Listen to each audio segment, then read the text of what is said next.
저녁 7시가 넘은 시각, 부산의 3월은 아직 쌀쌀했습니다. 김소영은 40세의 나이로 오늘도 남의 집 가사도우미 일을 마치고 집으로 돌아가는 길이었습니다.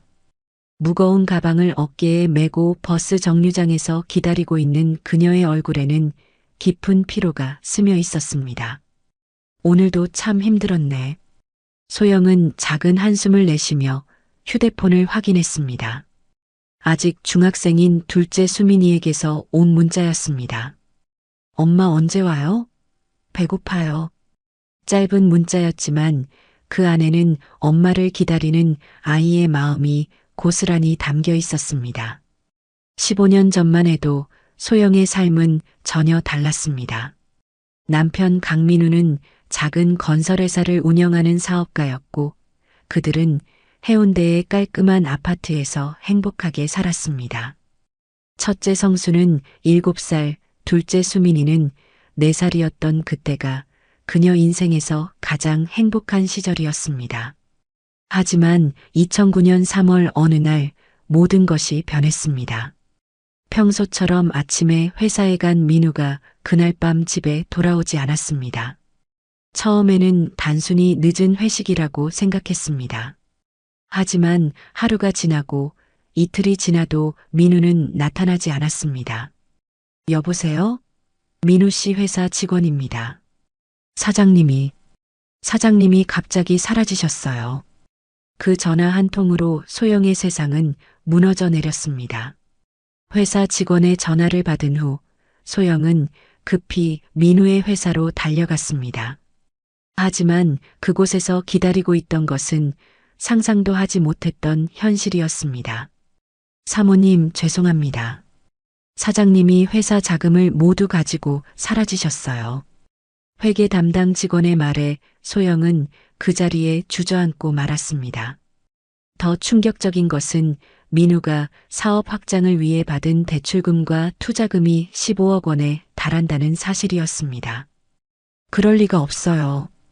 우리 남편은 그런 사람이 아니에요. 소영은 필사적으로 부인했지만 현실은 냉정했습니다. 은행 계좌는 이미 비어 있었고 아파트에는 빨간 딱지가 붙어 있었습니다. 하루아침에 그녀는 15억 원의 빚을 진 채무자가 되어버렸습니다.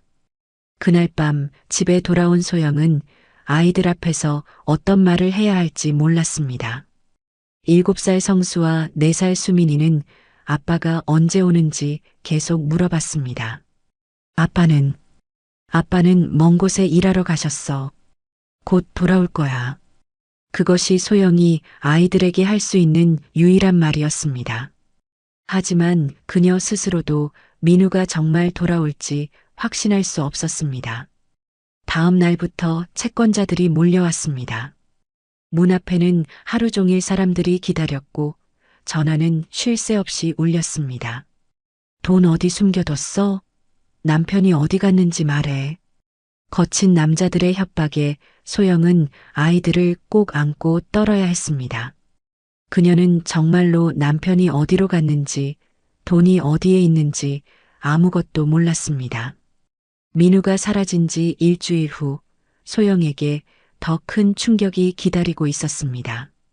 민우의 휴대폰으로 걸려온 한 통의 전화였습니다. 김소영 씨죠?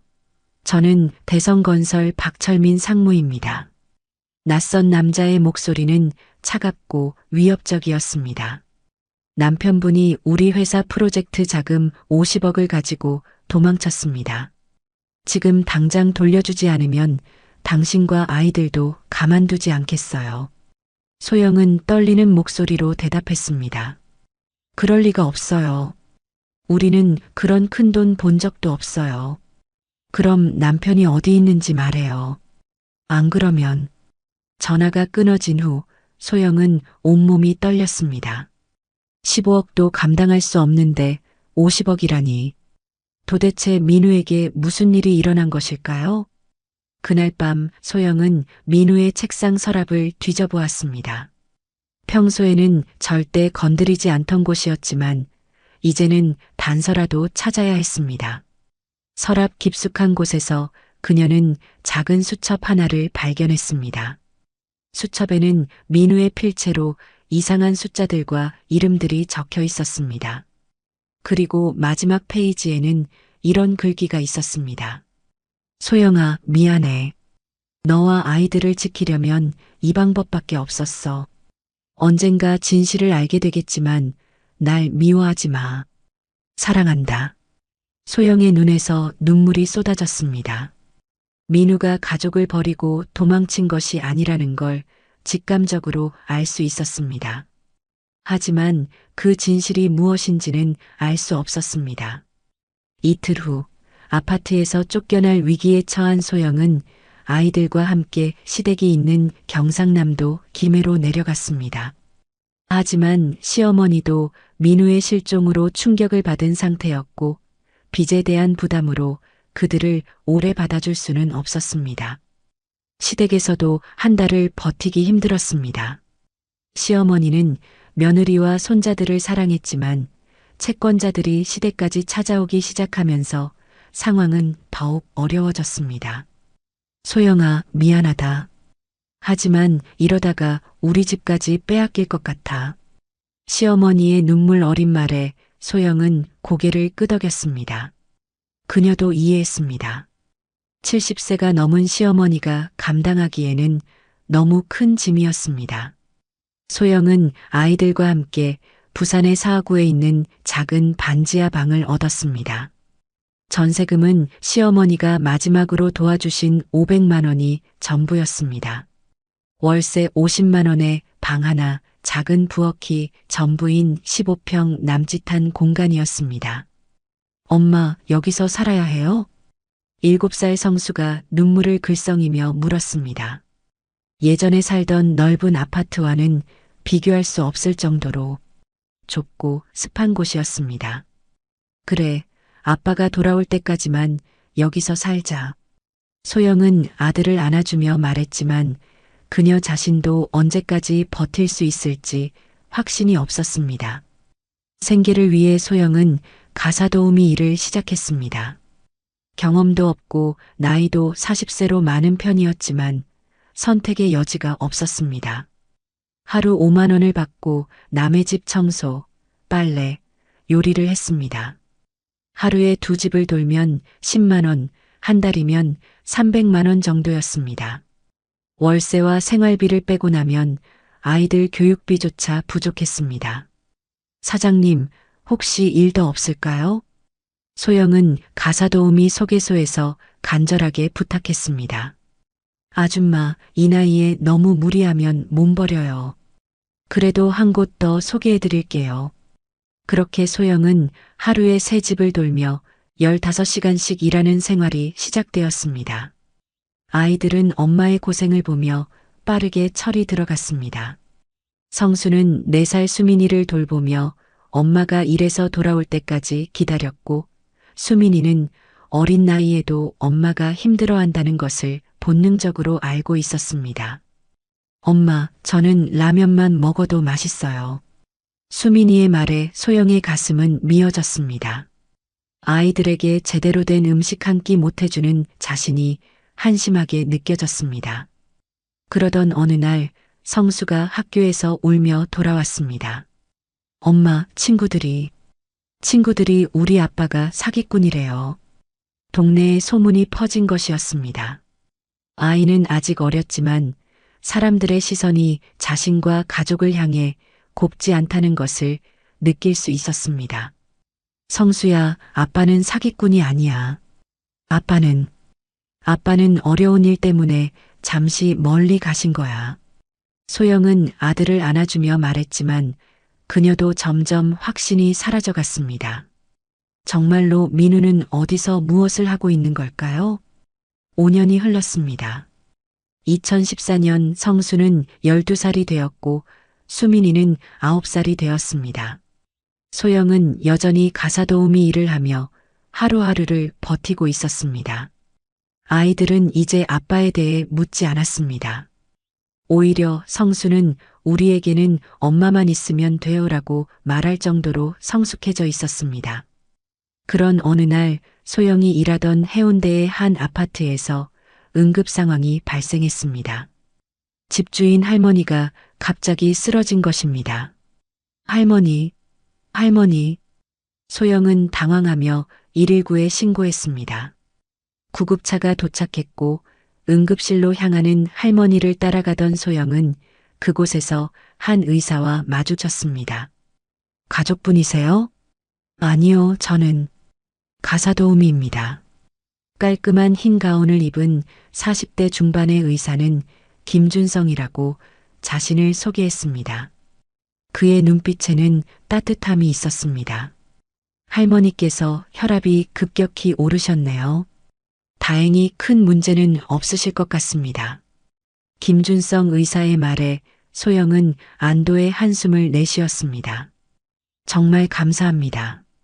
저 때문에 할머니께서 쓰러지신 건 아닐까요? 아니에요.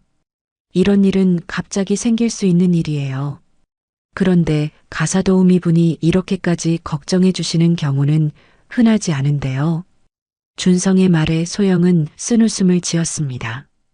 할머니가 저를 친딸처럼 대해주세요. 제가 힘들 때 많이 도와주셨거든요.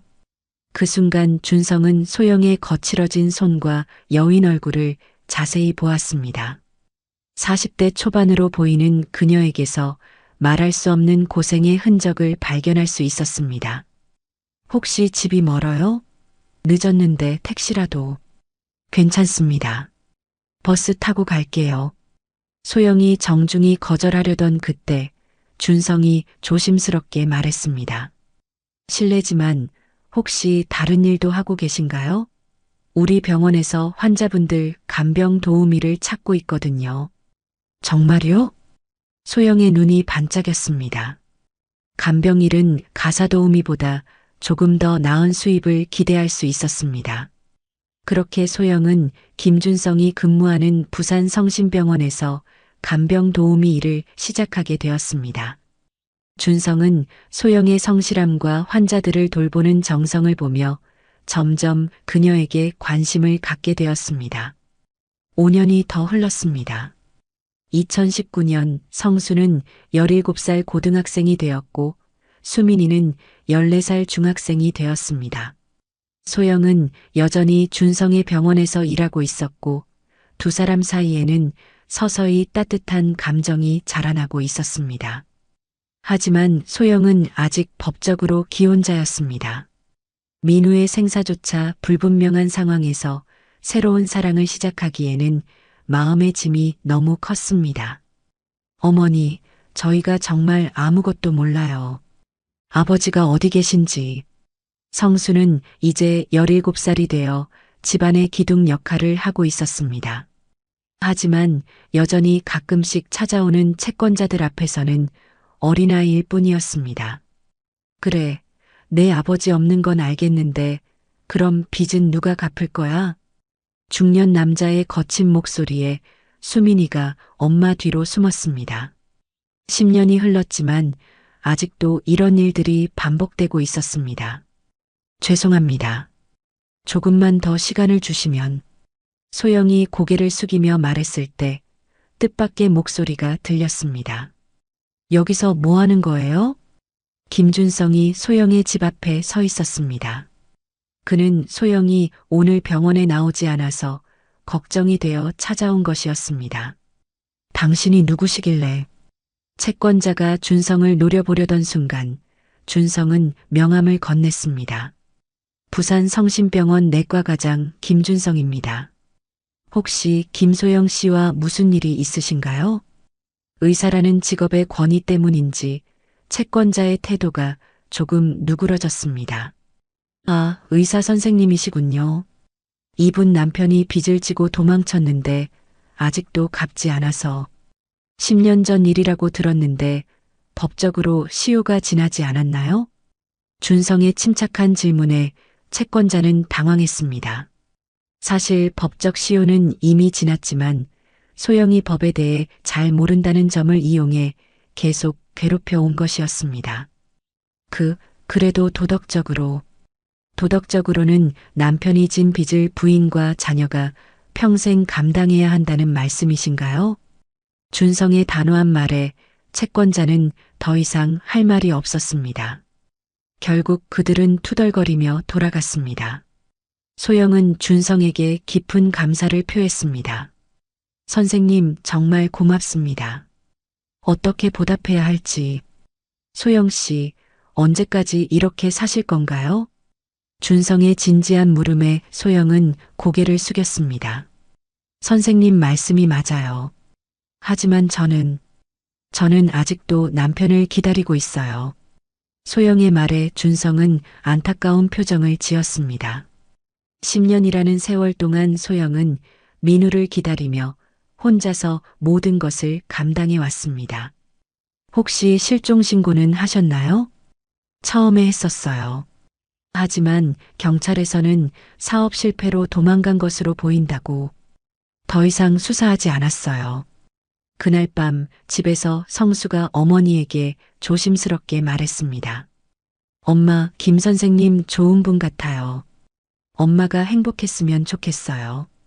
17살이 된 성수는 이제 어머니의 마음을 이해할 수 있었습니다. 10년 동안 혼자서 가족을 지켜온 어머니가 새로운 행복을 찾았으면 좋겠다고 생각했습니다. 성수야, 아빠는 정말 돌아오실까요?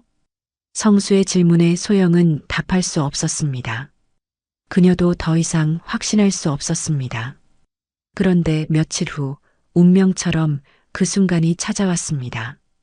2019년 11월 어느 추운 겨울밤 소영이 병원에서 야간 근무를 마치고 집에 돌아가려던 때였습니다. 응급실에 한 남자가 실려왔습니다. 말기암 환자로 보이는 그는 의식을 잃은 채 들것에 누워 있었습니다. 간호사가 환자의 신분을 확인하려고 지갑을 뒤졌을 때 낡은 신분증이 나왔습니다. 강민우, 1968년생. 그 이름을 들은 순간 소영의 다리에 힘이 빠졌습니다. 어머, 소영 씨, 괜찮으세요? 동료들이 놀라며 소영을 부축했습니다. 저 사람이 제 남편이에요. 병실에 누워있는 남자는 10년 전의 민우와는 너무나 달랐습니다. 머리는 반백이 되었고 얼굴은 병으로 인해 많이 야위어 있었습니다. 하지만 분명히 그녀의 남편 강민우였습니다. 준성이 급히 달려왔습니다. 소영 씨, 정말 남편분이 맞나요? 네, 분명해요.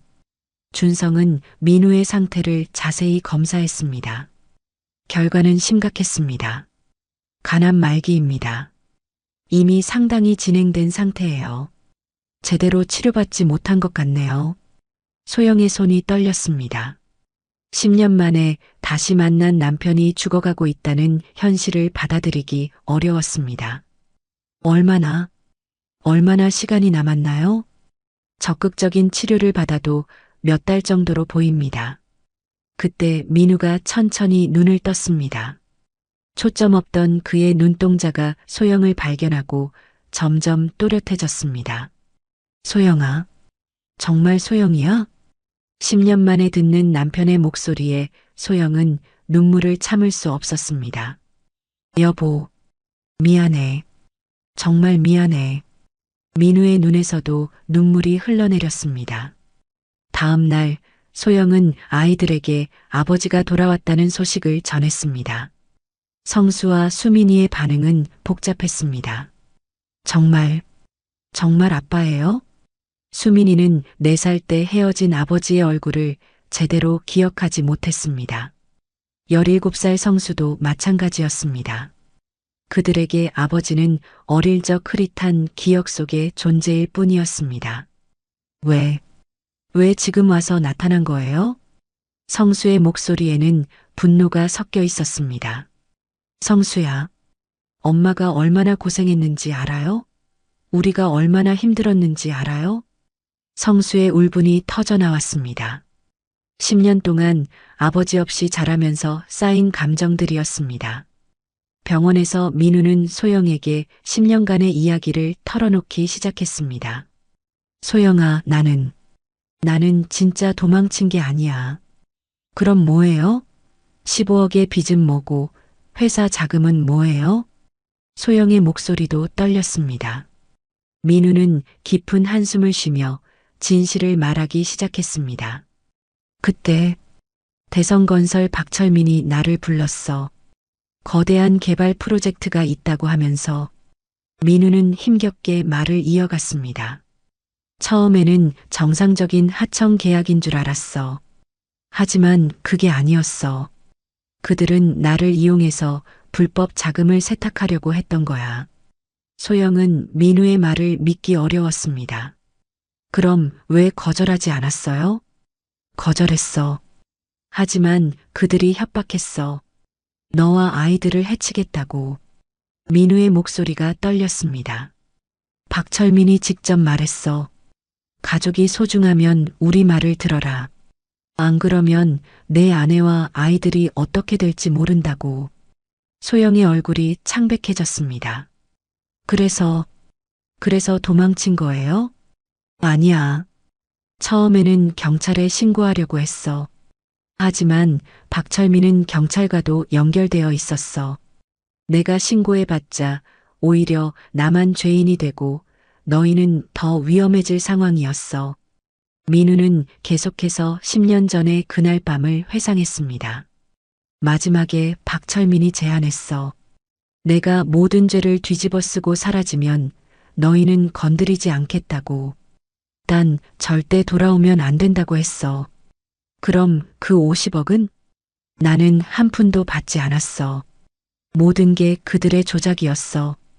내가 가져갔다는 증거들도 모두 그들이 만든 거야. 소영은 충격에 빠졌습니다. 10년 동안 남편을 원망했던 자신이 부끄러워졌습니다. 그럼 그동안 어디서 뭘 하고 살았어요? 처음에는 중국으로 넘어갔어. 거기서 불법 체류자로 살면서 공장 일을 했어. 하루하루 버티는 게 전부였어. 민우의 눈에 깊은 슬픔이 서렸습니다. 매일 밤 너희 생각을 했어. 소영이 너와 아이들이 어떻게 살고 있는지. 하지만 돌아올 수 없었어. 박철민의 위협 때문에. 그럼 왜 지금 돌아온 거예요? 암 진단을 받았어. 치료받을 돈도 없고 중국에서는 한계가 있었어. 그리고 죽기 전에 너희에게 진실만이라도 말하고 싶었어. 민우의 이야기를 들은 후 소영은 복잡한 감정에 휩싸였습니다. 10년간의 원망과 그리움, 그리고 이제야 알게 된 진실까지. 모든 것이 뒤섞여 혼란스러웠습니다. 정말 그런 일이 있었던 거예요? 소영아, 나는 너희를 버린 적이 없어. 지키려고 했던 거야. 민우의 절절한 목소리에 소영은 눈물을 흘렸습니다. 하지만 동시에 분노도 치밀어 올랐습니다. 그럼 한 번이라도 연락할 수는 없었어요? 우리가 얼마나 힘들었는지 알아요? 미안해. 정말 미안해. 그때 병실 문이 열리며 성수와 수민이가 들어왔습니다. 준성이 아이들을 데려온 것이었습니다. 이분이 정말 우리 아빠예요? 수민이가 조심스럽게 물었습니다. 10년 전 4살이었던 그녀에게 아버지는 거의 기억이 없는 존재였습니다. 수민아, 아빠야. 많이 컸구나. 민우가 손을 뻗었지만 수민이는 뒤로 물러났습니다. 성수는 더욱 직설적이었습니다. 그동안 어디 계셨어요? 엄마가 얼마나 고생했는지 알아요? 성수야, 아빠가 잘못했어. 하지만 사정이 있었어. 사정이요? 어떤 사정이 10년 동안 가족을 버리는 것을 정당화할 수 있어요? 성수의 분노는 당연한 것이었습니다. 아버지 없이 자라며 가족의 기둥 역할을 해왔습니다. 민우는 아이들에게도 진실을 말했습니다. 하지만 성수의 마음은 쉽게 풀리지 않았습니다. 그렇다고 해도 우리를 완전히 버리고 가는 게 답이었나요? 성수야, 엄마가 가사도우미 일하면서 손이 얼마나 거칠어졌는지 봤어요? 우리가 얼마나 무시당하며 살았는지 알아요? 성수의 말에 민우는 할 말을 잃었습니다. 아들의 분노가 너무나 정당했기 때문입니다. 준성은 이 상황을 지켜보며 마음이 아팠습니다. 10년간 소영과 아이들을 지켜봐온 그에게도 이 갑작스러운 재회는 충격이었습니다. 며칠이 지났지만 가족의 갈등은 쉽게 해결되지 않았습니다. 성수는 아버지와 마주보는 것조차 거부했고 수민이는 혼란스러워했습니다. 준성은 소영에게 조심스럽게 말했습니다. 소영 씨, 너무 무리하지 마세요. 이런 상황에서는 시간이 필요해요. 선생님, 정말 죄송해요. 갑자기 이런 일이 생겨서. 소영은 준성에게 미안한 마음이 컸습니다. 그동안 그녀에게 따뜻함을 보여준 준성에게 이런 혼란을 안겨주는 것 같아서였습니다. 미안해할 일이 아니에요. 가족이니까요. 준성의 말에 소영은 더욱 마음이 무거워졌습니다. 한편 민우의 병실에는 뜻밖의 방문객이 찾아왔습니다. 대성건설의 박철민이었습니다. 오랜만이네, 강민우. 박철민은 10년 전보다 더 위압적이 되어 있었습니다. 이제는 대성건설의 회장까지 올라선 그였습니다. 왜 여기에? 민우는 놀라며 몸을 일으켰습니다. 자네가 돌아왔다는 소식을 들었어. 아직도 우리 약속을 기억하고 있겠지? 나는 약속을 지켰어. 10년간 한 번도 돌아오지 않았잖아. 하지만 지금 돌아왔네. 그리고 혹시 입을 열면 안 된다는 것도 알고 있을 거야. 박철민의 위협적인 목소리에 민우는 온몸이 떨렸습니다. 나는 죽어가는 사람이야. 더 이상 두려울 게 없어. 자네는 그럴 수 있겠지만 가족은 어떨까? 특히 의대를 꿈꾸는 아들과 예쁜 딸은?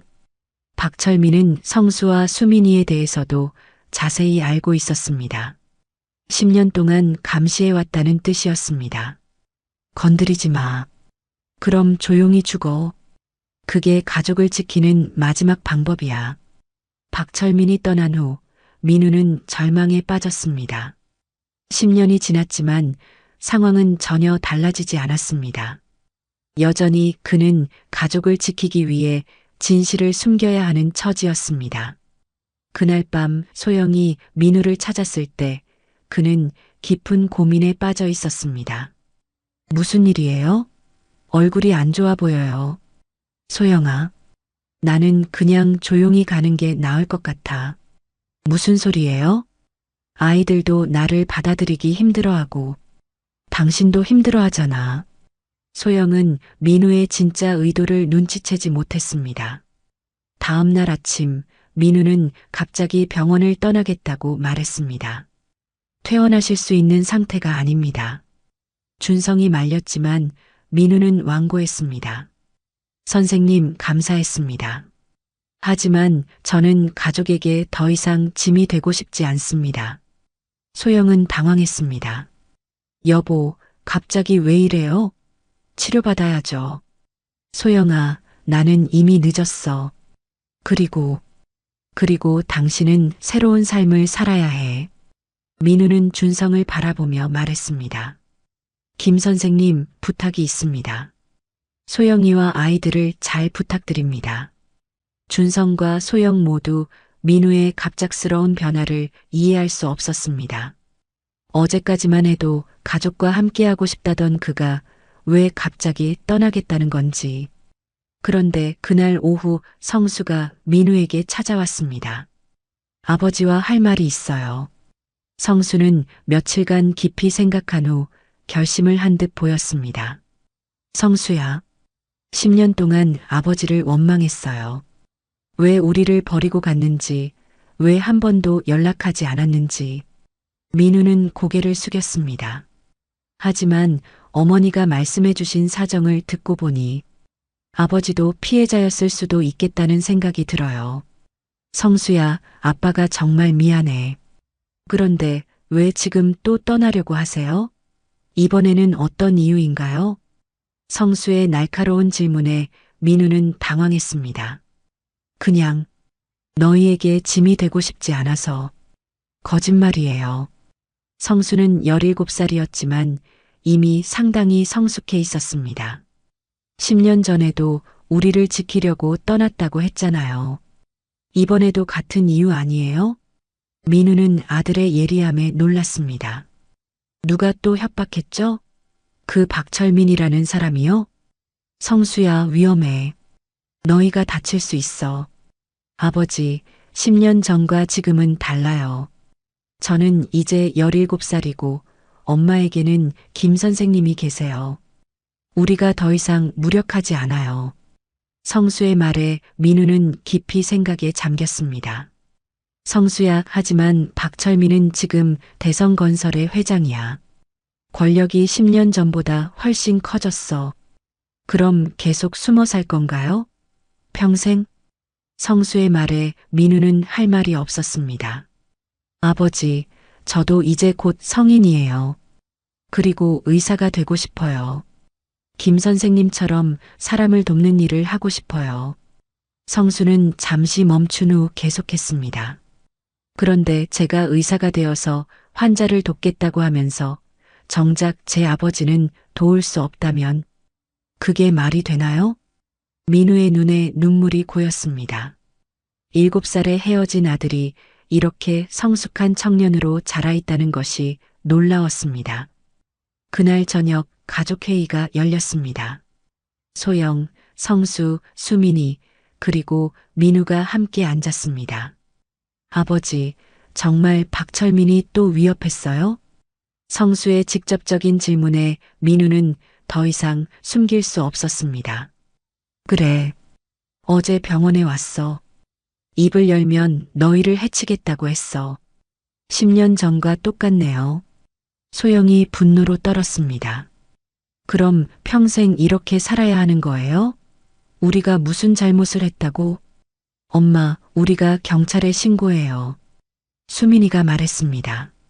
이제 14살이 된 그녀도 상황을 충분히 이해하고 있었습니다. 하지만 10년 전에도 경찰은 도움이 되지 않았어. 민우의 말에 준성이 조심스럽게 끼어들었습니다. 10년 전과 지금은 다릅니다. 지금은 언론의 힘도 강하고 시민들의 인권의식도 높아졌어요. 그리고 저에게도 아는 사람들이 있어요. 준성은 의사로서 다양한 인맥을 가지고 있었습니다. 변호사, 기자, 시민단체 관계자들. 하지만 박철민은 정말 위험한 사람이야. 민우는 여전히 걱정했습니다.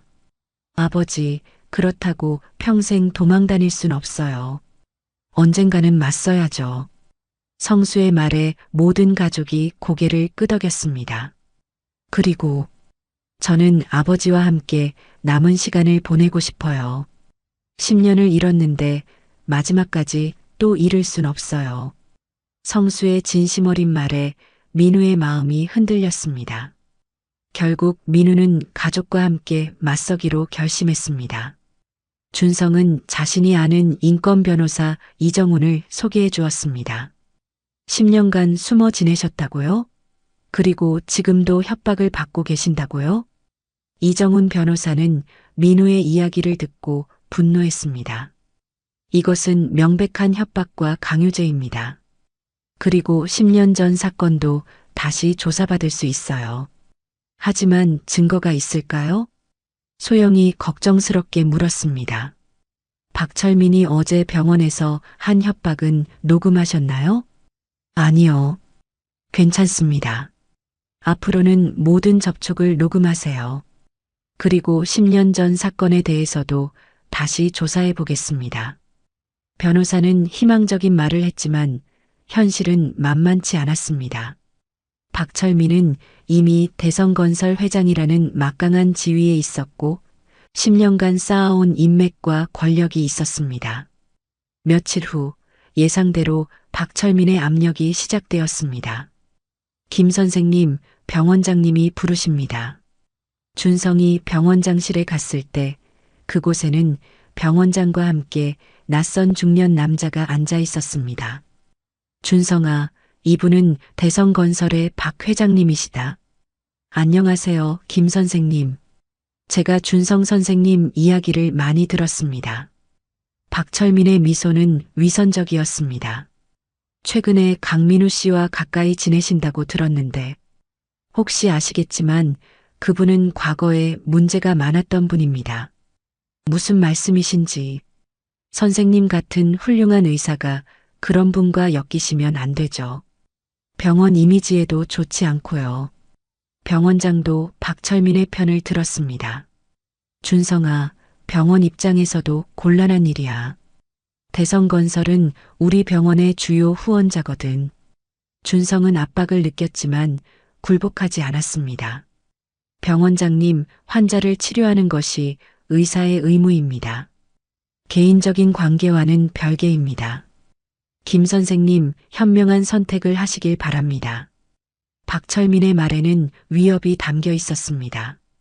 그날 밤 준성은 소영에게 병원에서 있었던 일을 털어놓았습니다. 소영 씨, 제가 끝까지 도와드릴게요. 의사로서, 그리고 한 사람으로서 이건 옳지 않은 일이에요. 선생님, 너무 위험해요. 선생님까지 피해를 받으실 필요는 없어요. 소영은 준성을 걱정했습니다. 10년간 혼자 버텨온 그녀에게 준성은 너무나 소중한 존재였습니다.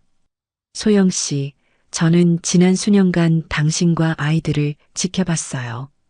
얼마나 힘들게 살아왔는지 누구보다 잘 알아요. 이제 그만 고생하세요. 준성의 진심 어린 말에 소영은 눈물을 흘렸습니다. 한편 변호사 이정우는 사건에 대해 조사를 시작했습니다. 옛 기록들을 뒤지고 당시 민우의 회사 직원들을 찾아다녔습니다. 정말요? 강 사장님이 돈을 가져간 게 아니었다고요? 당시 회계 담당이었던 김 과장은 10년 만에 진실을 털어놓았습니다. 사실 저도 의심스러웠어요. 장부가 너무 깔끔하게 조작되어 있었거든요. 마치 누군가 미리 준비해 놓은 것처럼. 왜 그때 말하지 않으셨나요? 무서웠어요. 대성건설에서 입을 다물라고 압력을 넣었거든요. 제 가족들도 위협했고요. 이정우는 중요한 증언을 확보했습니다. 하지만 10년이 지난 상황에서 물증을 찾기는 어려웠습니다. 그러던 중 뜻밖의 제보가 들어왔습니다. 10년 전 대성건설 내부 직원이었던 한 사람이 연락을 해온 것입니다. 변호사님, 저에게 당시 녹음 파일이 있어요. 녹음 파일이요? 박철민이 강민우 씨를 협박하는 내용이 담겨 있어요. 제가 당시 비서였거든요. 이정훈의 심장이 뛰었습니다. 결정적인 증거가 될 수 있었습니다. 왜 지금까지 숨기고 계셨나요? 무서웠어요. 하지만 최근에 박철민이 또 같은 일을 반복한다는 소식을 듣고 양심상 더 이상 가만히 있을 수 없었어요. 녹음 파일에는 박철민이 민우를 협박하는 내용이 생생하게 담겨 있었습니다. 강민우, 내가 입을 열면 내 가족이 어떻게 될 줄 알아? 조용히 사라져. 그게 가족을 지키는 길이야. 그럼 제 회사 직원들은 어떻게 해요? 그들도 피해를 보잖아요. 그건 내가 알 일이 아니야. 내가 할 일은 죄를 뒤집어 쓰고 사라지는 것뿐이야. 10년 전의 진실이 마침내 드러나는 순간이었습니다. 결정적 증거를 확보한 이정훈 변호사는 즉시 경찰에 고발장을 제출했습니다. 10년 전의 협박과 강요, 그리고 최근의 재협박까지 모든 것이 포함되어 있었습니다. 이제 박철민을 법정에 세울 수 있습니다. 변호사의 말에 민우는 믿기지 않는다는 표정이었습니다. 정말 가능한가요? 녹음 파일과 증인들의 증언이 있어요. 충분한 증거입니다. 하지만 박철민도 가만히 있지 않았습니다. 그는 더욱 노골적으로 압박을 가해왔습니다. 성수가 학교에서 돌아오는 길에 낯선 남자들이 접근했습니다. 너 강민우 아들이지? 내 아버지한테 전해라. 조용히 하라고. 성수는 무서웠지만 당당히 대답했습니다. 우리는 아무 잘못도 하지 않았어요. 우리를 위협할 권리가 누구에게 있나요? 이 녀석이. 남자들이 성수를 해하려는 순간 마침 준성이 나타났습니다. 그는 성수를 데리러 온 것이었습니다. 여기서 뭐 하는 거예요? 준성의 등장에 남자들은 슬금슬금 사라졌습니다. 성수야, 괜찮니? 네, 괜찮아요. 김 선생님 덕분에요. 그날 밤 가족들은 더욱 굳게 뭉쳤습니다. 이제 정말 마지막이에요. 이정훈 변호사가 말했습니다. 내일 박철민에 대한 구속영장이 신청됩니다. 그 전에 그가 더 큰 일을 벌일 수도 있어요.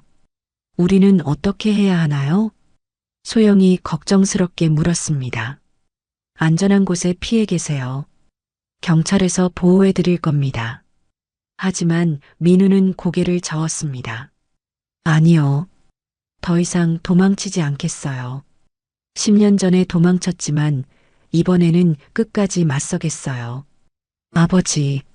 성수야, 아빠가 10년 전에 용기가 없었어서 너희가 고생했어. 이번에는 용기를 내볼게. 민우의 결연한 의지에 가족들도 함께하기로 했습니다. 다음 날 박철민에 대한 구속영장이 발부되었습니다. 10년간 숨겨져 있던 진실이 마침내 세상에 드러나는 순간이었습니다. 박철민이 구속되자 언론들이 일제히 이 사건을 보도하기 시작했습니다.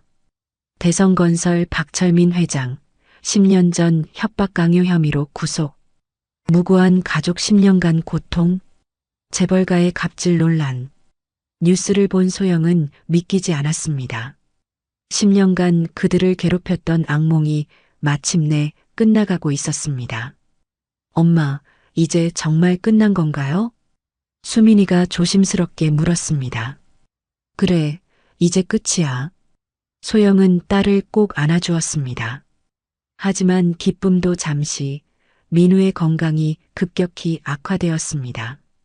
마음의 짐을 덜고 나니 오히려 몸이 더 빠르게 무너져 내리는 것 같았습니다. 아버지, 괜찮아요? 성수가 걱정스럽게 물었습니다.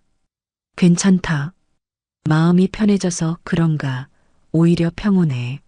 민우는 진심으로 말했습니다. 10년간 가슴에 짊어지고 다녔던 무거운 짐을 내려놓으니 몸은 아팠지만 마음은 가벼웠습니다. 재판은 신속하게 진행되었습니다. 결정적 증거들이 너무 명확했기 때문입니다. 피고인 박철민은 협박, 강요, 업무방해 등의 혐의로 징역 8년을 선고한다. 판사의 선고를 들은 순간 법정에 있던 민우의 가족들은 서로를 껴안고 울었습니다. 아버지, 해냈어요. 정말 해냈어요. 성수가 민우의 손을 꼭 잡았습니다. 우리 아들이 정말 대견하다. 아빠보다 훨씬 용감해. 민우의 눈에서 눈물이 흘러내렸습니다. 재판이 끝난 후 민우는 평화로운 시간을 보낼 수 있었습니다. 10년간 잃어버린 가족의 시간을 조금이라도 되찾고 싶었습니다. 아빠, 제가 의대에 합격하면 아버지 같은 환자들을 많이 도와드릴게요. 성수는 이제 아버지를 완전히 받아들였습니다. 어린 시절의 분노는 이해와 사랑으로 바뀌어 있었습니다. 수민아, 너는 뭐가 되고 싶어? 저는 변호사가 되고 싶어요. 이정훈 선생님처럼 나쁜 사람들로부터 약한 사람들을 지키는 변호사요. 14살 수민이의 꿈을 들으며 민우는 뿌듯했습니다. 민우와 함께하는 평화로운 시간은 그리 길지 않았습니다. 재판이 끝난 지 2달 후 그의 상태가 급격히 나빠졌습니다. 김 선생님, 정말 시간이 얼마 남지 않았나요? 소영이 준성에게 조심스럽게 물었습니다. 길어봐야 한 달, 아니면 몇 주 정도일 것 같습니다. 준성도 마음이 무거웠습니다. 지난 몇 달간 민우를 지켜보면서 그가 진심으로 가족을 사랑하는 사람이라는 것을 알 수 있었습니다. 민우는 자신의 시간이 얼마 남지 않았다는 것을 알고 있었습니다. 그는 가족들과 하나하나 마지막 이야기를 나누고 싶었습니다. 성수야, 아빠 말 좀 들어봐. 네, 아버지. 아빠가 10년 동안 못해준 것들이 너무 많아. 내가 7살부터 17살까지 가장 중요한 시기를 함께하지 못했어. 아버지, 이제 그런 말씀하지 마세요. 하지만 내가 이렇게 훌륭하게 자란 걸 보니 엄마가 정말 잘 키워주신 것 같아. 그리고 너도 참 대견하게 자랐어. 성수의 눈에 눈물이 고였습니다. 아버지, 저는 아버지가 자랑스러워요. 마지막에 용기를 내서 우리를 지켜주셨잖아요. 수민이와도 긴 대화를 나누었습니다. 수민아, 아빠가 내가 4살 때 떠났으니까 아빠에 대한 기억이 거의 없을 거야. 아니에요, 아빠. 어렴풋이 기억나요. 아빠가 저를 안아주시던 따뜻한 느낌이요. 수민이의 말에 민우는 감동했습니다. 내가 변호사가 되겠다고 했지? 아빠도 응원할게. 정의로운 변호사가 되어서 우리 같은 사람들을 많이 도와줘. 마지막으로 소영과의 시간이었습니다. 소영아, 정말 미안해. 그리고 고마워. 여보, 나 때문에 10년 동안 고생시켜서 미안하고 끝까지 믿고 기다려줘서 고마워. 소영은 눈물을 흘리며 말했습니다. 여보, 이제 알았어요. 당신이 얼마나 우리를 사랑했는지, 얼마나 힘들었을지. 그리고 김 선생님 말이야. 민우는 준성을 바라보았습니다. 선생님, 정말 감사합니다. 소영이와 아이들을 지켜봐 주셔서. 강 선생님, 부탁이 있습니다. 소영이가 행복할 수 있도록 도와주세요. 그리고 아이들에게도 좋은 아버지가 되어주세요. 준성은 고개를 끄덕였습니다. 민우는 며칠 후 가족들이 지켜보는 가운데 평화롭게 눈을 감았습니다. 그의 얼굴에는 마침내 모든 짐을 내려놓은 듯한 평온함이 깃들어 있었습니다. 아버지. 성수와 수민이는 아버지의 손을 꼭 잡고 마지막 인사를 했습니다.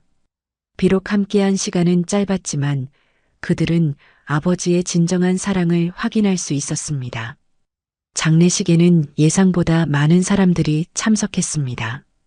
박철민 사건이 언론에 보도된 후 민우의 이야기에 감동받은 시민들이 찾아온 것입니다.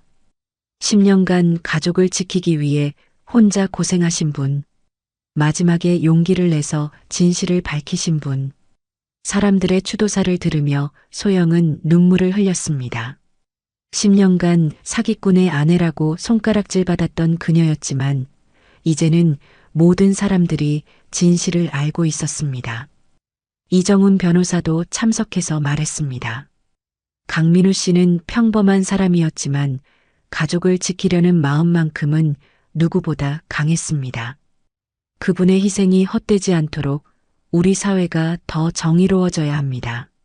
장례를 마친 후 소영은 깊은 상실감에 빠졌습니다. 10년간 기다린 남편을 다시 잃었다는 현실이 너무 아팠습니다. 하지만 준성과 아이들이 그녀를 지켜주었습니다. 엄마, 괜찮아요. 아버지도 엄마가 행복하기를 원하실 거예요. 성수의 위로에 소영은 조금씩 마음을 추스렸습니다. 한편 박철민의 재판은 계속 진행되었습니다. 그는 1심에서 징역 8년을 선고받았지만 항소했습니다. 하지만 2심에서도 형량이 줄어들지 않았습니다. 피고인의 행위는 한 가정을 10년간 고통스럽게 했으며 권력을 이용한 악질적인 범죄입니다. 판사의 준엄한 판결문이 낭독되었습니다.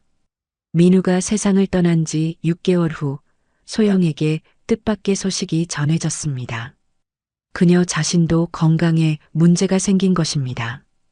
유방암 초기 단계입니다. 다행히 일찍 발견해서 치료하면 완치 가능합니다. 준성의 말에 소영은 충격을 받았습니다. 제가 암이라고요? 그동안 과로와 스트레스가 누적된 결과였습니다. 엄마가 아프면 안 돼요. 수민이가 울면서 말했습니다. 아버지를 잃은 지 얼마 되지 않아 어머니마저 병에 걸렸다는 소식에 아이들은 큰 충격을 받았습니다. 괜찮아, 수민아. 김 선생님이 말씀하시길 촉이라서 치료하면 나을 수 있대. 소영은 아이들을 안심시키려 했지만 사실 그녀 자신도 두려웠습니다. 준성은 소영의 치료를 위해 최선을 다했습니다. 최고의 의료진을 구성하고 개인적으로도 세심하게 돌봐주었습니다. 소영 씨, 걱정하지 마세요. 제가 끝까지 함께 할게요. 선생님, 정말 감사해요. 선생님이 아니었다면 소영의 마음에는 준성에 대한 고마움과 함께 조심스러운 감정이 자라나고 있었습니다. 하지만 남편을 잃은 지 얼마 되지 않은 상황에서 새로운 감정을 받아들이기는 어려웠습니다. 수술은 성공적으로 끝났습니다. 암 조직을 완전히 제거했고 전이도 없었습니다. 정말 다행입니다. 이제 항암 치료만 잘 받으시면 완치 가능해요. 준성의 말에 가족들은 안도의 한숨을 내쉬었습니다. 항암 치료를 받는 동안 소영은 많은 것을 생각했습니다. 남편 민우와의 10년간의 이별, 그리고 마지막 몇 개월간의 재회, 그리고 지금 자신을 돌봐주는 준성의 마음. 엄마, 김 선생님이 정말 좋은 분 같아요. 어느 날 성수가 조심스럽게 말했습니다. 성수야, 아버지도 김 선생님에게 엄마를 부탁한다고 하셨잖아요. 아버지의 마지막 부탁이었어요. 성수의 말에 소영은 깊이 생각에 잠겼습니다. 수민이도 비슷한 생각이었습니다. 엄마, 저는 엄마가 행복했으면 좋겠어요. 김 선생님과 함께하면 행복할 것 같아요. 아이들의 진심 어린 말에 소영은 마음을 열기 시작했습니다. 치료가 끝난 지 1년 후 소영은 완치 판정을 받았습니다. 축하합니다, 소영 씨. 완전히 건강해지셨어요. 준성의 기쁜 표정을 보며 소영도 미소를 지었습니다. 선생님 덕분이에요. 정말 감사합니다. 저야말로 소영 씨와 아이들을 알게 되어서 제 인생이 더 의미 있어졌어요. 준성의 고백에 소영은 가슴이 뛰었습니다. 소영 씨, 저 말씀드리고 싶은 것이 있어요. 완치 판정을 받은 며칠 후 준성이 조심스럽게 말을 꺼냈습니다. 네, 말씀하세요. 지난 몇 년간 소영 씨와 아이들을 지켜보면서 저는 진정한 가족이 무엇인지 알게 되었어요. 준성은 평생 독신으로 살아온 사람이었습니다. 의사라는 직업에만 몰두해왔던 그에게 소영의 가족은 새로운 세상을 보여주었습니다. 만약 괜찮으시다면 저와 함께 새로운 시작을 해보시겠어요? 소영의 심장이 빠르게 뛰었습니다. 예상은 했지만 막상 고백을 받으니 복잡한 감정이 들었습니다. 선생님, 저는 급하게 답하지 마세요. 충분히 생각해 보세요. 그날 밤 소영은 아이들과 진지한 대화를 나누었습니다. 엄마, 김 선생님이 프로포즈한 거예요? 수민이가 눈을 반짝이며 물었습니다.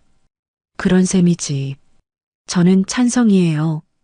수민이의 즉답에 소영은 웃음이 나왔습니다. 성수야, 너는 어떻게 생각해? 성수는 잠시 생각하더니 진지하게 말했습니다.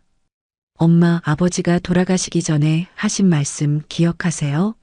김 선생님에게 엄마를 부탁한다고 하셨잖아요. 그래. 그리고 김 선생님은 우리 가족이 힘들 때마다 항상 옆에 계셨어요. 진짜 가족처럼요. 성수의 말에 소영은 깊이 고개를 끄덕였습니다. 엄마가 행복하시면 저희도 행복해요. 더 이상 혼자 힘들어하지 마세요. 아이들의 응원을 받은 소영은 준성에게 마음을 전했습니다. 선생님, 저도 선생님과 함께하고 싶어요. 2년 후 소영과 준성은 조용한 결혼식을 올렸습니다. 성수는 19살이 되어 대학 입시를 준비하고 있었고 수민이는 16살 고등학생이 되어 있었습니다. 엄마, 정말 예뻐요. 수민이가 웨딩드레스를 입은 어머니를 보며 감탄했습니다. 김 선생님, 이제 정말 우리 아버지가 되시는 거네요. 성수가 준성에게 말했습니다. 성수야, 나는 내 아버지를 대신할 수는 없어. 하지만 좋은 새아버지가 되도록 노력할게. 준성의 진심 어린 말에 성수는 고개를 끄덕였습니다. 결혼 후 새로운 가족의 생활이 시작되었습니다. 준성은 소영과 아이들에게 정말 좋은 남편이자 아버지가 되었습니다. 아빠, 대학 원서 어떻게 써야 할까요? 성수는 자연스럽게 준성을 아빠라고 부르기 시작했습니다. 처음에는 어색했지만 시간이 지나면서 진짜 아버지와 아들 같은 관계가 되었습니다. 의대가 목표라고 했지? 성적을 보니 충분히 가능할 것 같은데. 준성은 의사로서의 경험을 바탕으로 성수에게 많은 조언을 해주었습니다. 정말요? 저도 아빠처럼 좋은 의사가 될 수 있을까요? 물론이지.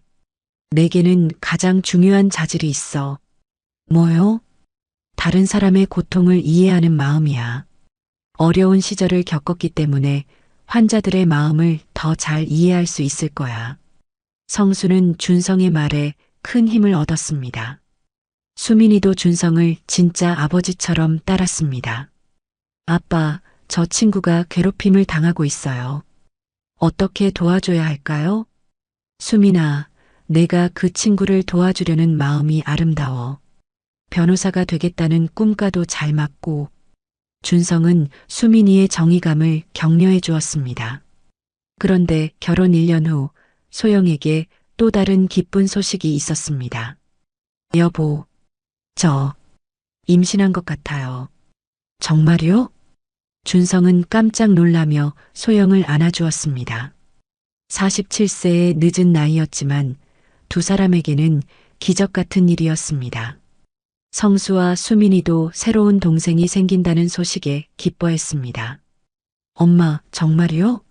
저희에게 동생이 생기는 거예요? 그래, 수민아. 어떻게 생각해? 좋아요. 몇 달 후 건강한 딸이 태어났습니다. 소영과 준성은 아이의 이름을 소희라고 지었습니다. 희망이라는 뜻이었습니다. 언니야, 내가 소희 언니야. 수민이는 갓난아기인 소희를 보며 벌써 언니 역할을 하려고 했습니다. 성수도 새로운 동생을 무척 예뻐했습니다. 이제 정말 완전한 가족이 되었네요. 성수의 말에 모든 가족이 미소를 지었습니다. 5년이 더 흘렀습니다. 2024년 성수는 의학과 3년째에 재학 중이었습니다. 그는 학업에 매진하며 훌륭한 의사가 되기 위해 노력하고 있었습니다. 성수야, 공부는 어때? 준성이 저녁 식사 때 물었습니다. 힘들지만 재미있어요, 아버지. 특히 뇌과학이 흥미로워요. 그래, 환자를 돌보는 마음을 잊지 마라. 그게 가장 중요해. 성수는 졸업 후 인턴과 레지던트 과정을 거쳐 준성처럼 내과 전문의가 되는 것이 목표였습니다. 수민이는 법학과 1학년에 입학했습니다. 그녀는 방학 때마다 이정훈 변호사 사무실에서 아르바이트를 하며 법조계의 현실을 배우고 있었습니다. 수민아, 법학 공부는 어때? 어렵지만 정말 보람 있어요. 헌법과 민법을 배우면서 정의가 무엇인지 더 깊이 생각하게 돼요. 수민이는 아버지 민우처럼 정의로운 마음으로 공부에 임하고 있었습니다. 막내 소희는 4살이 되어 유치원에 다니고 있었습니다. 그녀는 언니 오빠들과 달리 예술에 재능을 보였습니다. 엄마, 저는 그림 그리는 게 제일 좋아요. 그래, 소희야. 내가 하고 싶은 일을 해. 엄마가 응원할게. 소영은 이제 52세가 되었지만 여전히 건강했습니다. 준성과 함께 행복한 중년을 보내고 있었습니다. 어느 날 성수가 대학에서 돌아와 가족들에게 중요한 소식을 전했습니다. 가족 여러분, 말씀드릴 게 있어요. 뭔데, 성수야? 소영이 관심 있게 물었습니다. 제가 의대 졸업 후에 아프리카 의료봉사를 가고 싶어요. 가족들은 모두 놀란 표정을 지었습니다. 아프리카요? 왜 갑자기? 교수님께서 말씀해 주셨는데 현지에서 의료진이 정말 부족하다고 해요. 저는 정말 도움이 필요한 곳에서 일하고 싶어요. 준성이 조심스럽게 물었습니다. 성수야, 위험하지 않을까? 물론 쉽지 않겠지만 아버지처럼 의미 있는 일을 하고 싶어요. 성수의 진심 어린 말에 가족들은 깊이 생각에 잠겼습니다. 그리고 아버지께서 항상 말씀하시잖아요. 환자를 돌보는 마음이 가장 중요하다고요. 준성은 성수의 말을 들으며 뿌듯했습니다. 성수야, 내 마음을 이해해. 하지만 가족들과 충분히 상의해서 결정하자. 수민이도 오빠를 응원했습니다. 오빠 멋있어. 나도 나중에 변호사가 되면 사회적 약자들을 위해 일할 거야. 우리 가족 모두 의미 있는 일을 하게 되는군요. 소영이 자랑스럽게 말했습니다. 그날 밤 소영과 준성은 두 사람만의 시간을 가졌습니다. 여보, 시간이 정말 빨리 지나가네요. 성수도 이제 다 컸고. 그래요. 정말 잘 키웠어요, 소영 씨. 우리가 함께한 이 5년이 정말 행복했어요. 소영은 준성의 손을 꼭 잡았습니다. 저도요.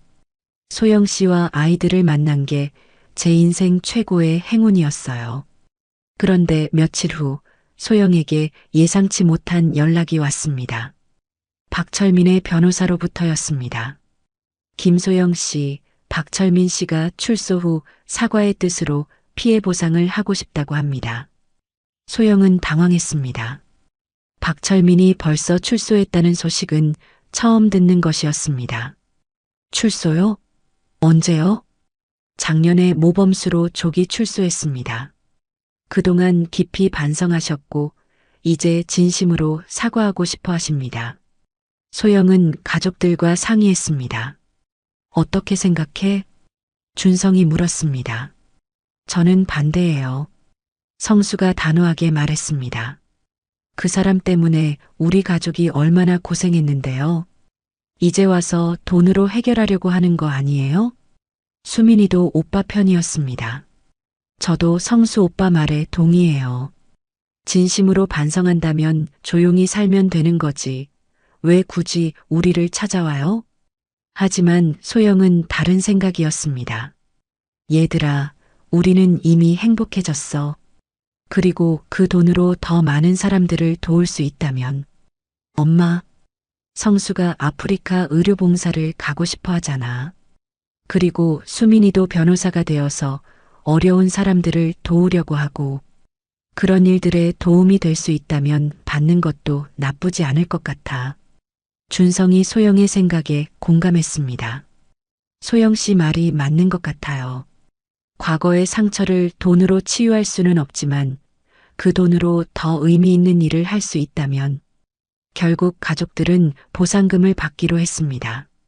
단 박철민을 직접 만나지는 않기로 했습니다. 며칠 후 상당한 금액의 보상금이 입금되었습니다. 엄마, 이제 정말 걱정 없이 살 수 있겠네요. 수민이가 말했습니다. 그래, 하지만 이 돈은 우리만을 위해 쓰지 말자. 정말 도움이 필요한 곳에 써야 해. 소영의 말에 모든 가족이 동의했습니다. 보상금을 받은 후 가족들은 의미 있는 결정을 내렸습니다. 가족 여러분, 저희가 H&K 희망재단을 만들어 보는 건 어떨까요? 준성이 제안했습니다. H&K요? 소희가 고개를 갸우뚱했습니다. 희망과 친절이라는 뜻이야, 소희야. 소영이 딸에게 설명해 주었습니다. 좋은 생각이에요, 아버지. 우리 가족이 받은 도움을 다른 사람들에게도 나누어 주는 거네요. 성수가 눈을 반짝이며 말했습니다. 재단 설립 준비를 하면서 가족들은 각자의 역할을 정했습니다. 성수는 의료봉사 프로그램을, 수민이는 법률 상담 지원을, 준성은 의료진 파견을, 소영은 전체적인 운영을 맡기로 했습니다. 엄마, 저도 도울 수 있어요. 4살 소희가 귀엽게 말했습니다. 그럼 소희는 우리 재단의 희망 전도사가 되는 거야. 소영이 딸을 안아주며 말했습니다. 재단 설립식 날 많은 사람들이 참석했습니다. 이정훈 변호사, 김철수 할아버지, 그리고 민우를 기억하는 사람들까지. 오늘 이 자리에 선 것은 혼자의 힘이 아닙니다. 소영이 소감을 말했습니다. 절망 속에서도 희망을 잃지 않을 수 있었던 것은 주변의 따뜻한 손길들 때문이었습니다. 김준호 의사님, 이정훈 변호사님, 그리고 무엇보다 끝까지 저를 믿어준 제 아이들 때문이었습니다. 소영의 목소리가 떨렸습니다. 그리고 비록 이 자리에는 없지만 마지막에 용기를 내어 진실을 말해준 제 남편 강민우도 이 재단의 시작점이었습니다. 참석자들이 박수를 쳤습니다. 앞으로 이 재단을 통해 우리와 같은 어려움을 겪는 가족들에게 희망을 전하겠습니다. 의료 서비스가 필요한 곳에, 법적 도움이 필요한 곳에, 그리고 무엇보다 사랑과 관심이 필요한 곳에 함께하겠습니다. 성수가 마이크를 이어받았습니다. 저는 의대를 졸업하면 아프리카 의료봉사를 갈 예정입니다. 그곳에서 H&K 희망재단의 첫 번째 프로젝트를 시작하겠습니다. 수민이도 다짐을 밝혔습니다. 저는 사법고시에 합격해서 변호사가 되면 경제적으로 어려운 분들을 위한 무료 변론을 담당하겠습니다. 재단 설립 1년 후 가족들의 꿈이 하나씩 실현되기 시작했습니다. 성수는 의과대학을 우수한 성적으로 졸업하고 인턴 과정을 마쳤습니다. 그리고 마침내 아프리카 케냐로 의료봉사를 떠날 준비를 마쳤습니다. 성수야, 몸 조심하고 자주 연락해. 소영이 아들을 꼭 안아주었습니다. 엄마, 걱정하지 마세요. 그곳에서 정말 많은 사람들을 도와오겠어요. 아들아, 자랑스럽다. 준성도 성수의 어깨를 두드려 주었습니다. 아버지가 가르쳐 주신 대로 환자를 돌보는 마음을 잊지 않겠어요. 공항에서 성수를 배웅하며 온 가족이 눈물을 흘렸습니다. 특히 소희는 오빠와 헤어지는 것이 너무 슬펐습니다. 오빠, 빨리 돌아와요. 그래, 소희야. 오빠가 많은 사람들 도와주고 금방 돌아올게. 한편 수민이는 사법고시 준비에 한창이었습니다. 수민아, 공부하느라 힘들지? 힘들지만 보람 있어요, 엄마. 이정훈 선생님 사무실에서 실제 사례들을 보면서 더 열심히 하게 돼요. 어느 날 수민이가 흥미로운 소식을 가져왔습니다. 엄마, 우리 재단이 신문에 났어요. 정말?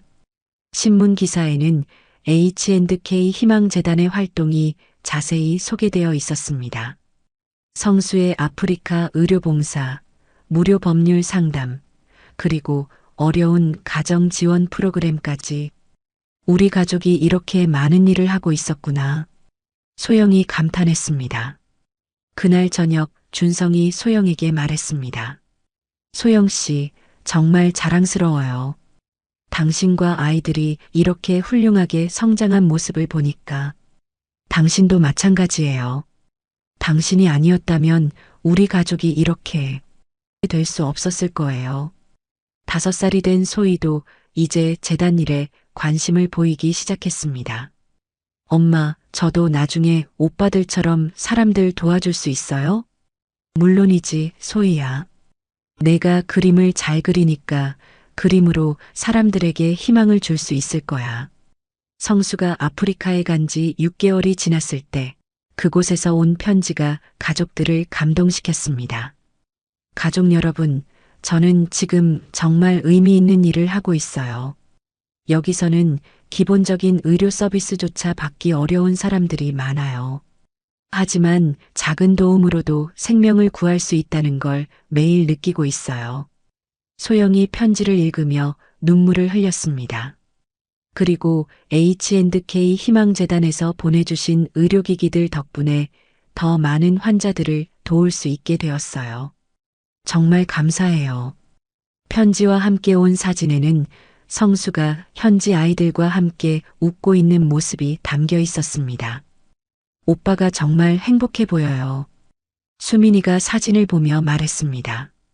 그 즈음 수민이에게도 기쁜 소식이 있었습니다. 사법고시에 합격한 것입니다. 엄마, 합격했어요. 정말? 수민아. 온 가족이 수민이를 축하했습니다. 특히 이정훈 변호사는 자신의 일처럼 기뻐했습니다. 수민아, 정말 자랑스럽다. 이제 사법연수원 과정만 마치면 진짜 변호사가 되는 거야. 선생님, 정말 감사해요. 선생님이 아니었다면 여기까지 올 수 없었을 거예요. 수민이의 합격 소식은 아프리카에 있는 성수에게도 전해졌습니다.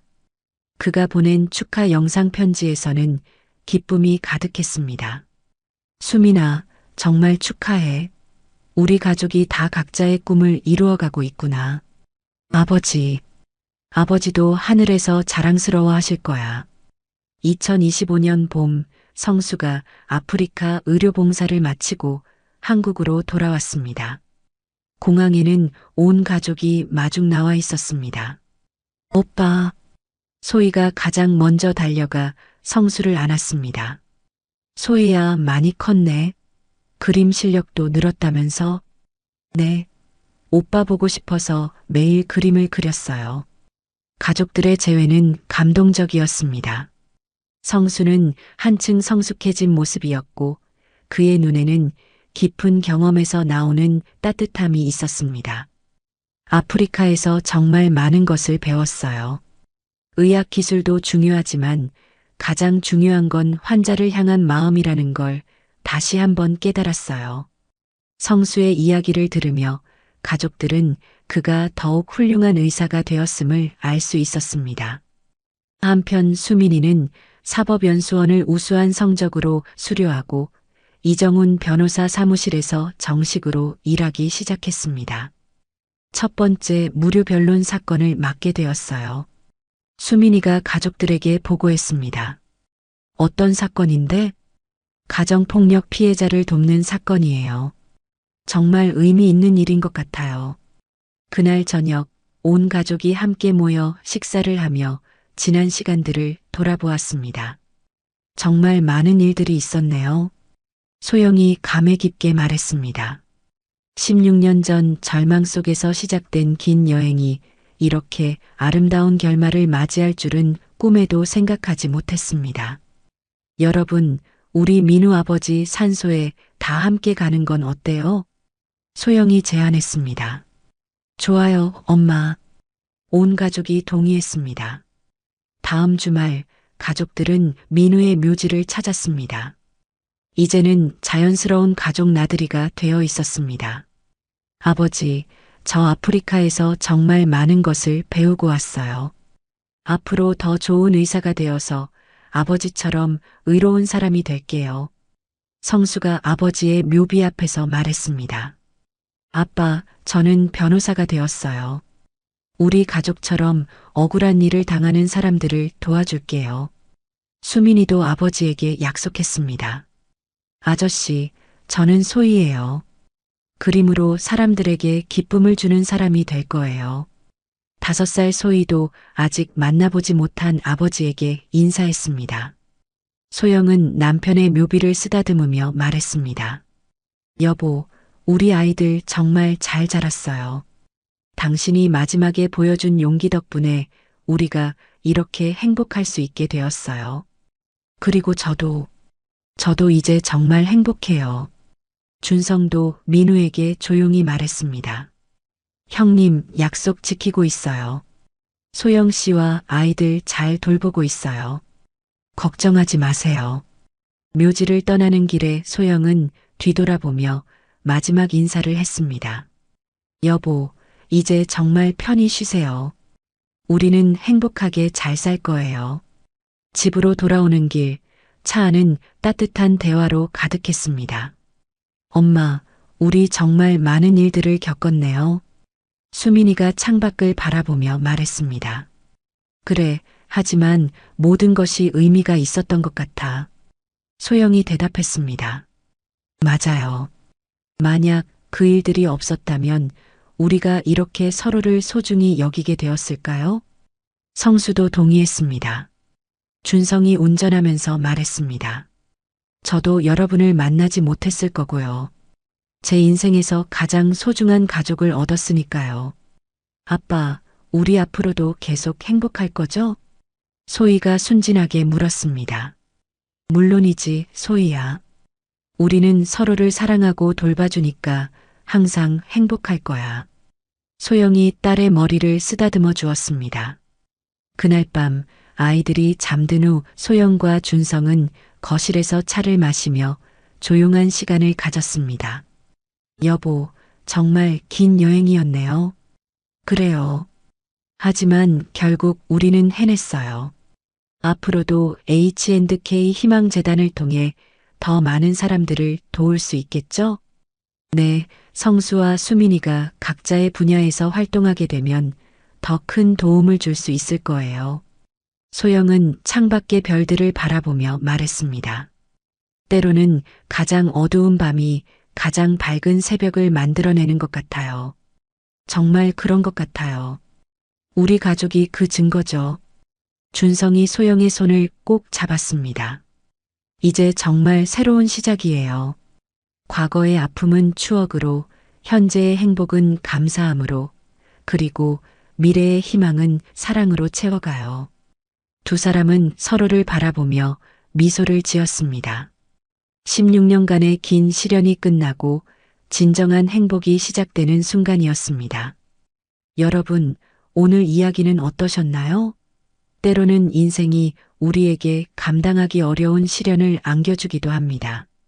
김소영 씨처럼 하루아침에 모든 것을 잃고 절망의 나락으로 떨어질 수도 있습니다. 하지만 이 이야기가 우리에게 보여주는 것은 포기하지 않는 사랑의 힘입니다. 지금 이 순간에도 어디선가 어려움과 싸우고 계신 분들이 있을 것입니다. 포기하고 싶은 순간도 있을 것입니다. 하지만 기억하세요. 가장 어두운 밤 다음에는 반드시 새벽이 옵니다. 그리고 그 새벽은 우리가 상상했던 것보다 훨씬 아름답고 따뜻할 것입니다.